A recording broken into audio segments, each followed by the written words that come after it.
Council gives Trinidad and Tobago's Law Association the green light to investigate the Chief Justice. That's our top story in Caribbean Newsline for Thursday, August 16. From the CMC News Center in Bridgetown, I'm Nicole Best. Good evening. The Law Association of Trinidad and Tobago, LAT, on Thursday got the nod by the London-based Privy Council to continue investigating Chief Justice Ivor Archie in relation to corruption allegations. The Chief Justice had been trying to stop LAT from inquiring into allegations that he corruptly and knowingly used his office in concert with convicted felons for their benefit. He failed to get the Court of Appeal to stop the Law Association from proceeding, and he took the matter to the Privy Council.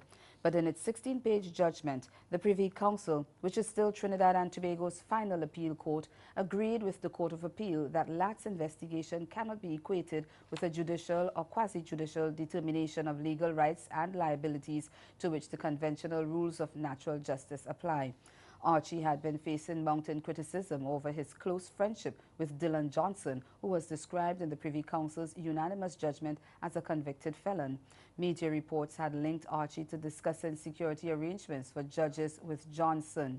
The decision to dismiss his appeal also discharged the Court of Appeal ruling, which had restrained the LAT from convening a meeting of its membership to consider any legal advice it might receive in relation to its inquiry and/or investigation of the Chief Justice. Archie had also been accused of attempting to fast-track Housing Development Corporation applications for various people. He denied discussing judges' security, but admitted to recommending people for HDC housing. In an immediate response, the Chief Justice took heart in the Privy Council's decision that the law does not entitle the Law Association to investigate him with a view to finding fact. He says the law lords explicitly stated that the Law Association is, and I quote, in no position to make findings of fact that are in any way binding upon the Chief Justice or upon any tribunal which might be established, unquote. Archie says he has also taken note of the Privy Council's ruling that the Law Association will be conscious of any possible legal constraints related to the dissemination of its report. Former Antigua and Barbuda Attorney General Justin Simon QC is supporting the government's move to make the Caribbean Court of Justice, the CCJ, the island's final appeal court. And he has called on population to put aside partisan politics in the run-up to a referendum on the issues on November 6th. He said that's what he will be pushing while on the trail to promote the Trinidad-based CCJ. The Antigua Labour Administration has stated they have started a campaign to encourage citizens to choose the CCJ over the Privy Council, which currently serves as the Twin Island nation's final appeal court. And Simon, who served under a United Progressive Party administration, says while people will have their political differences, they should set them aside to support the move in the upcoming referendum. In light of the fact that you needed 2/3 majority for a referendum, one has to look at this thing very realistically. And if you're going to be divided on political lines, you are not going to achieve that 2/3 majority. And my view is that a matter of the judiciary, question of justice for the people, ought to be looked at in a very objective, bipartisan manner. Simon made comments following calls by the UPP, now the main opposition party, for the referendum to include more than one item in the context of constitutional reform. But the former Attorney General believes that the referendum should remain a one-issue initiative. We look at the experience of Grenada and St. Vincent and the Grenadines, who, in addition to the CCJ, also placed other issues of constitutional reform on the table. That was rejected. I think that the constitutional matter is the CCJ matter, because it's a question of the judiciary, should be dealt with separately and independently.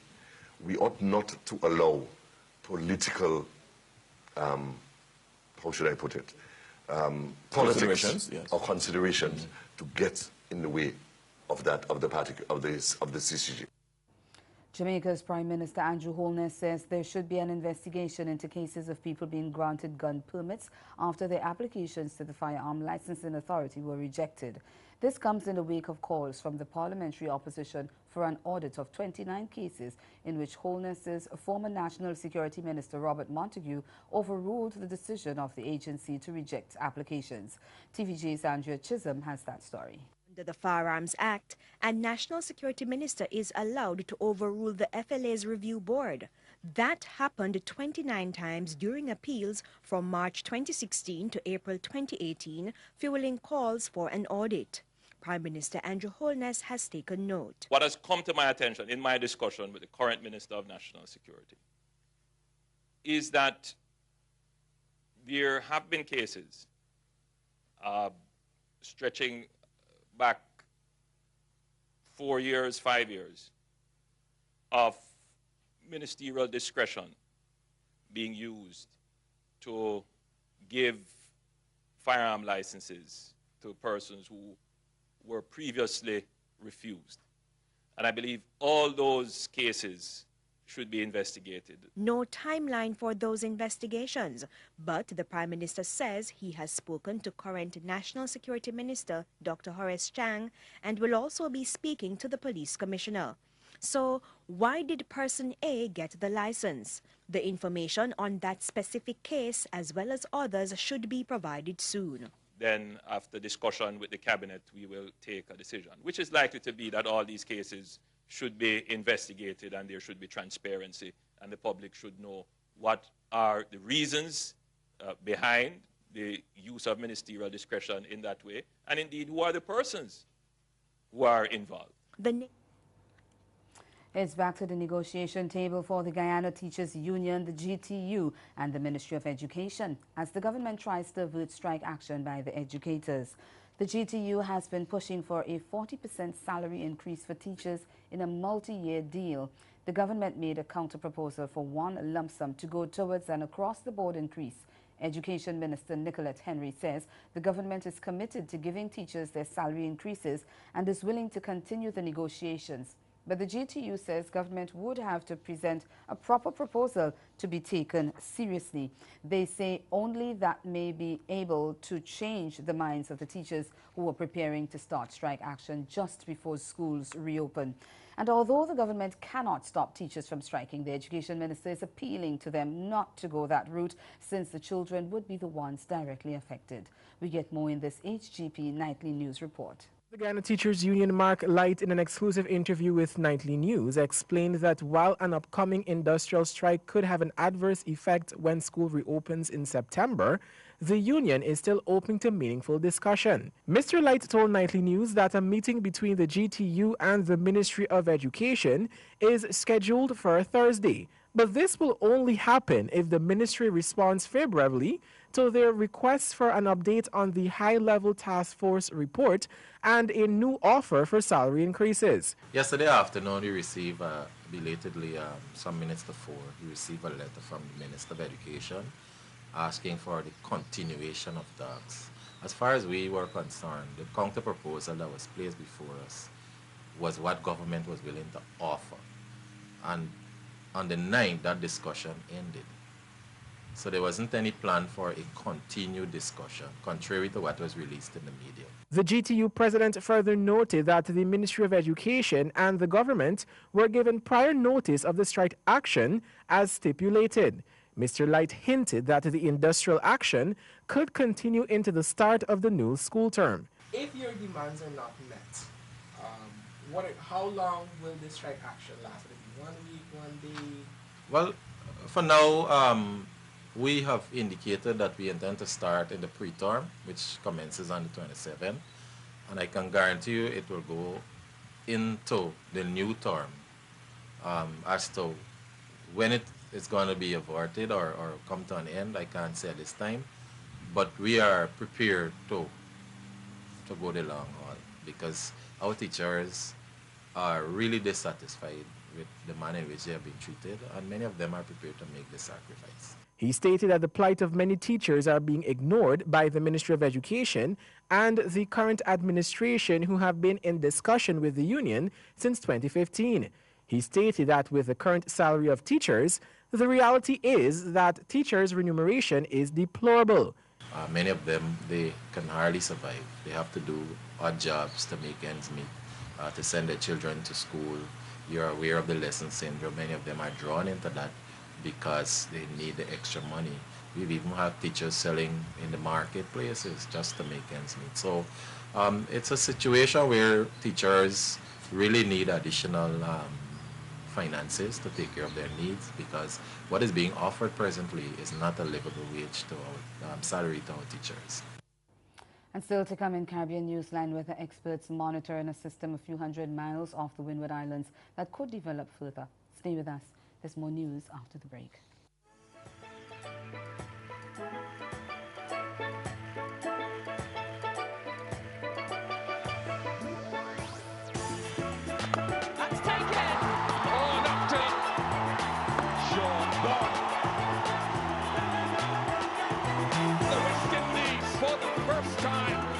Their history have won the Women's ICC World T20 title.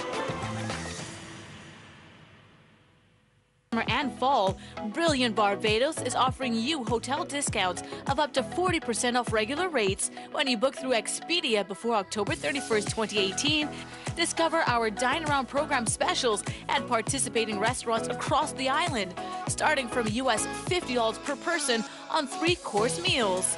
For further information and full details to book your Barbados holiday, visit brilliantbarbados.com.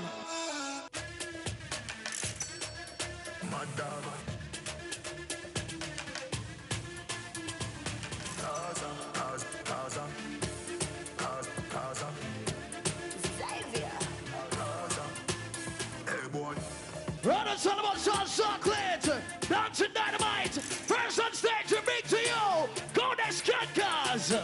Run, run, run. Right now it's all about unroll the scat cars.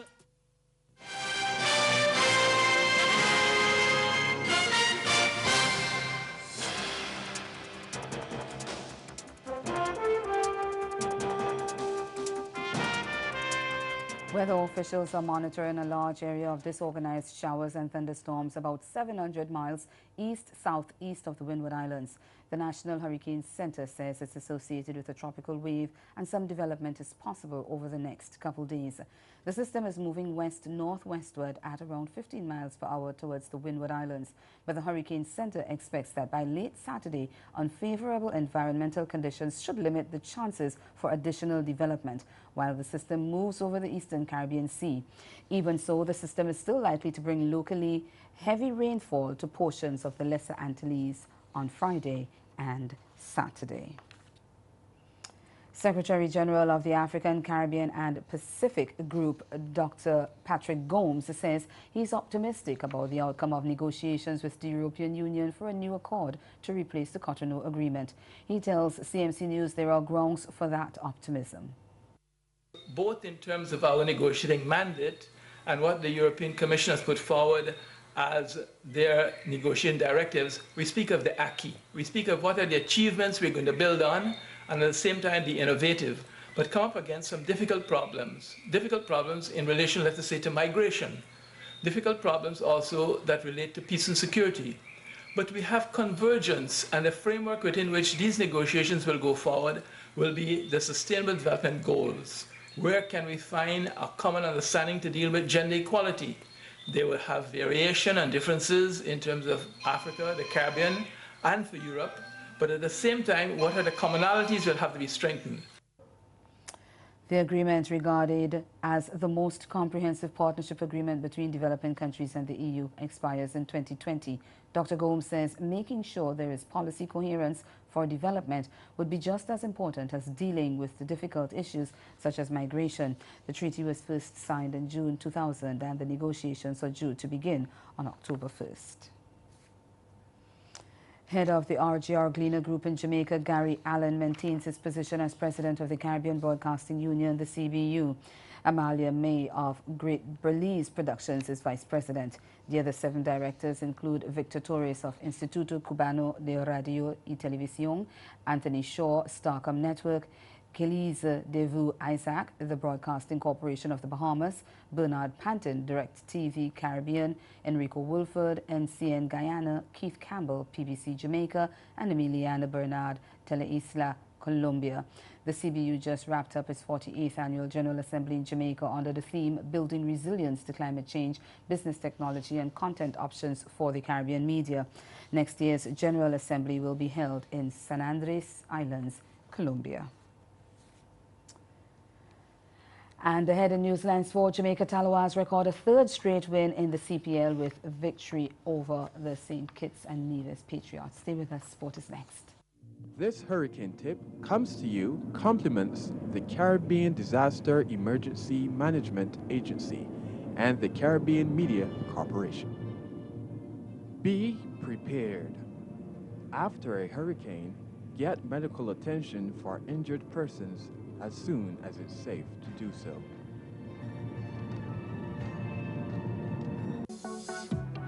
The Acura Team Penske prototypes came into the 6 hours of the Glen riding high with a win and 2 podiums in the last 2 events. In just a matter of seconds after the green, Dane Cameron in the number 6 Acura had the lead coming out of turn 1. The 7 car, with Ricky Taylor in the seat, escaped some early contact with a back marker to charge into second. Taylor was optimistic after his opening triple stint.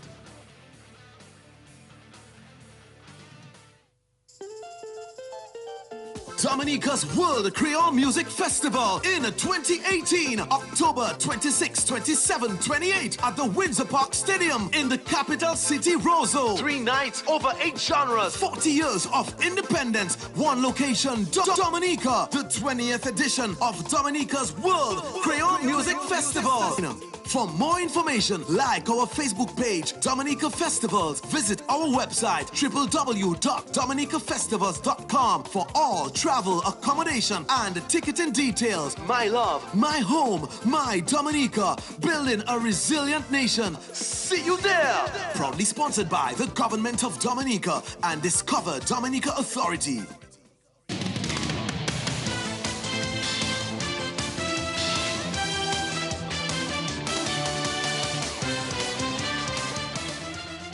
The Jamaica Tallawahs registered their 3rd consecutive victory in the 2018 Hero Caribbean Premier League by outclassing the St. Kitts and Nevis Patriots by 47 runs Wednesday night.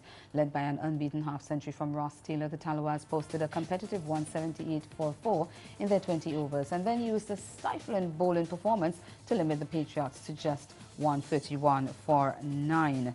The Tallawahs were given a scorching start by opener Kenari Lewis, who scored 1 run shy of a half-century, and Glenn Phillips, who made 41. The pair put on 64 in 6.2 overs. Taylor's unbeaten 51 came off 35 balls and contained 2 boundaries and 4 sixes. With an out of sorts Chris Gayle still opting to open the batting, the Patriots never posed a threat in their run chase. In the first 2 overs bowled by O'Shane Thomas and Krishma Santoki, Gayle scored just 1 run from the 12 balls he faced, and Patriots fell in trouble at 61 for 6. And while the lower order provided some resistance, it was never going to be enough to prevent the Patriots from registering their 2nd loss of the competition. 3 new faces will be in South Africa's women's team when they tour the Caribbean from September 10th to October 6th this year. Powerade National Academy graduate Tumi Sehukuhun Sarah Smith and Robert Searle will embark on their first international tour when the Proteas take on the Windies in a 3-match one-day international and 5-match T20 international series in Barbados and Trinidad. The trio was selected at the conclusion of the 3rd annual CSA North versus South competition in Pretoria, where 26 of the country's most promising cricketers were assembled for a grueling 3 days of competitive T20s. Aya Bonga Kaka has been ruled out of the tour after undergoing shoulder surgery. She will be out for 4 to 6 weeks as she targets a return to action in the World T20. Other team movements see the return of veteran wicketkeeper Trisha Chetty. Their selection also follows the Proteas' recent disappointing tour of England, where they lost the ODI series 3-1 and also performed poorly in the T20 triangular series that included New Zealand.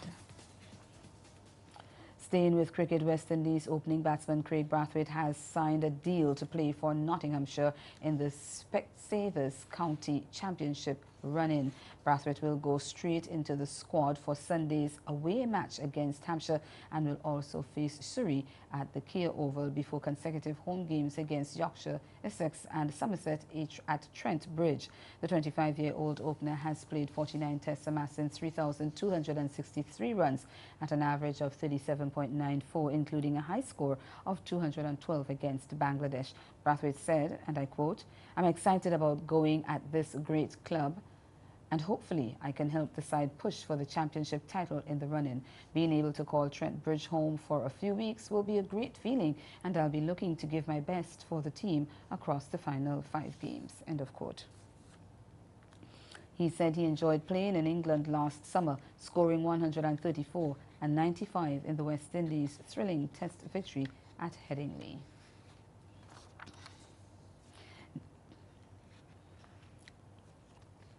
Derek Haynes is seeking re-election as head of the Cayman Islands rugby team for a 19th time, with the election set for September 22nd. He's confident of victory since the sport is in the country that has made great strides during his tenure. I've indicated that I would like to stay at least for another year because, you know, I'd like to see the ground kicked off. But it's up to the membership. And with the new grounds of the rugby club approaching full agreement, rugby president Derek Haynes says whomever is president after next month's election has clear mandates in front of them. To ensure the future of Cayman rugby continues. So it's to fight for the grounds as we've got and to ensure that we get the growth in rugby right across the board in both sexes, age groups and everything else, so it keeps us on the rugby scene, not just in the Caribbean but in Rugby America North.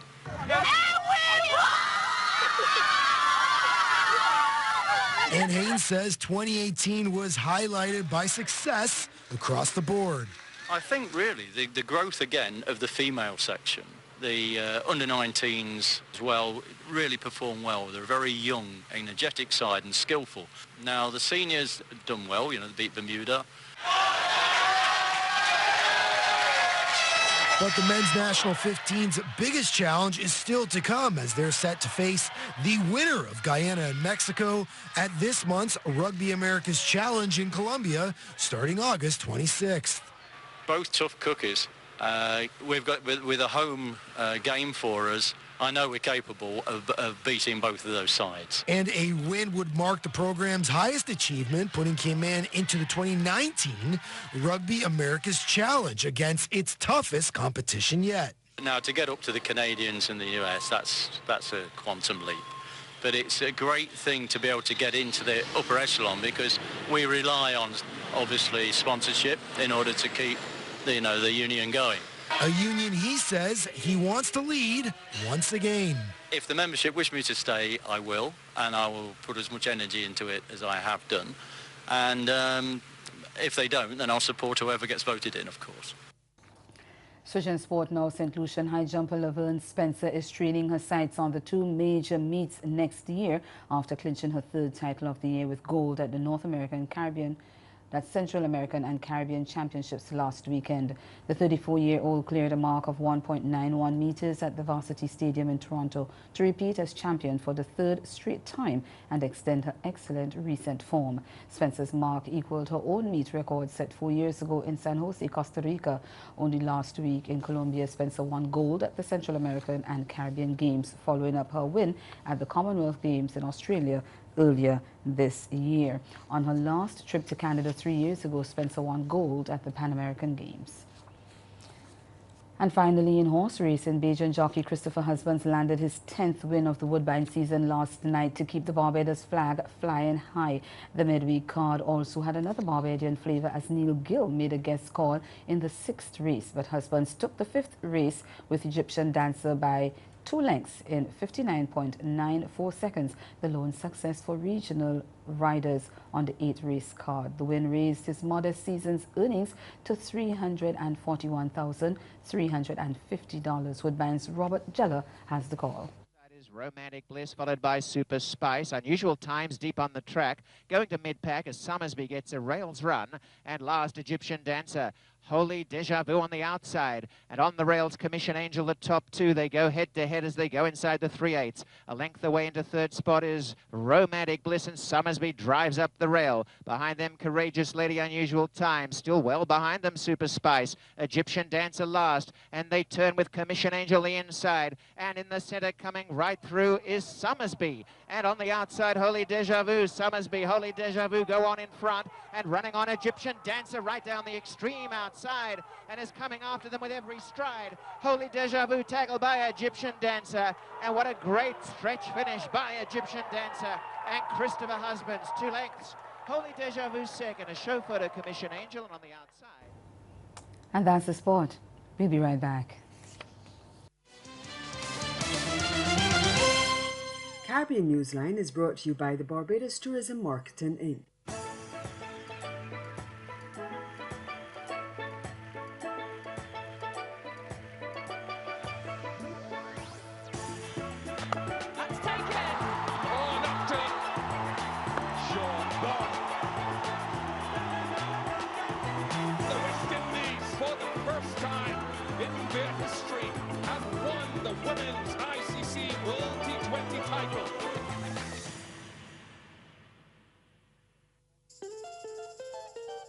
Dominica's World Creole Music Festival in 2018, October 26, 27, 28 at the Windsor Park Stadium in the capital city, Roseau. 3 nights, over 8 genres, 40 years of independence, 1 location, Dominica, the 20th edition of Dominica's World Creole Music Festival.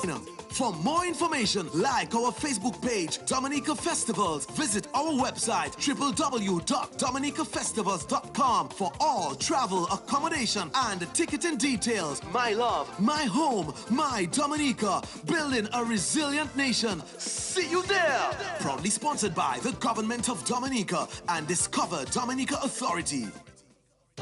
Her passion for what she believes is unmatched. So I wanted to get to the point where you can shake me off that perfect piece. She's a book-off radio host, philanthropist, and motivational speaker. And I said, I'm going to write you a check for $10,000, which I'm not. Spirit, soul, and body.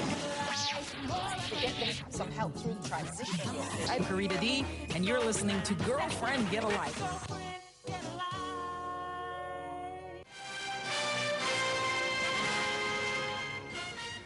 Before we go, we pause to remember the life and legacy of the Queen of Soul, Aretha Franklin, who passed away at her Detroit home at 9:50 on Thursday morning after suffering for a while with advanced pancreatic cancer. She leaves a legacy of classic songs that includes Respect, You Make Me Feel Like a Natural Woman, Baby I Love You, Angel, I Say a Little Prayer, Bridge Over Troubled Water, and Freeway of Love, along with a best-selling gospel catalog. Her riveting voice made her a titan of American music. She placed more than 100 singles in the Billboard charts, including 17 top 10 pop singles and 20 #1 R&B hits. She was the first woman inducted into the Rock and Roll Hall of Fame. And as we end our newscast, we leave you with the sweet sounds, never to be forgotten, of Aretha Franklin.